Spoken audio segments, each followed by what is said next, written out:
All right, so for my presentation, I chose to talk about remote learning. So my article name was Why Are Some Kids Thriving During Remote Learning? So this article explains why students and teachers both benefit from virtual learning. There are many advantages for both parties to successfully do their jobs. The article focused on how the pandemic shifted education to an online view and the effects on this shift. I chose this topic because I can directly relate it to my online learning experiences, and I agree with many of the points that are included in the writing. And there's the article link. So some of the key points that were talked about in the article were self-pacing for students, less pressure and more time to complete assignments, more lenient grading policies, reducing chatter in classrooms, and just more sleep for students. And all of these points make a lot of sense, and I can relate to them too. So on this slide, I had an in-depth analysis on the article. I said that all of the points on the previous slide highlight all the benefits for online learning. Students overall have a less stressed mindset regarding school. One of the ways that technology can be implemented into online learning was to have school schedules more fluid, allowing students to complete their work more freely. Typically in school, students have back-to-back-to-back classes with no time in between. And with online technology and classes, it allows students to have more time to pace themselves in completing all their assignments. So the learning theory that was related to this article that I found was behaviorism. And this theory closely reflects the students and teachers regarding online learning because there isn't much distraction compared to being in a classroom. The article focused on a boy who was disruptive in class, but while he was virtually learning, he was a much better student.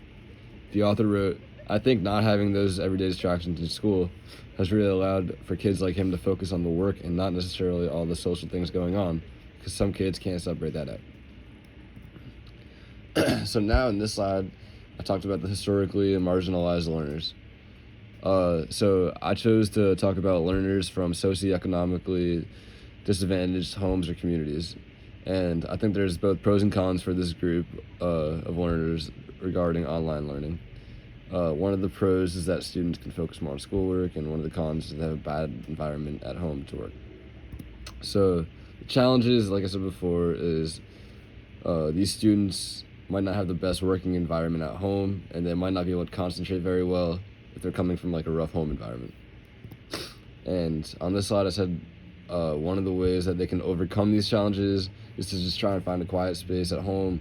This is obviously easier said than done, but just trying to put an effort in, and hopefully there'll be better results.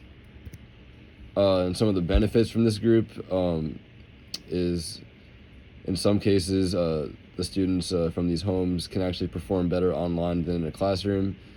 These students are known to be a bit disruptive in a classroom, which can lead to bad educational outcomes, like the article stated. And here are my prompt questions for my peers. It says, do you think that online learning is better than traditional in-person learning?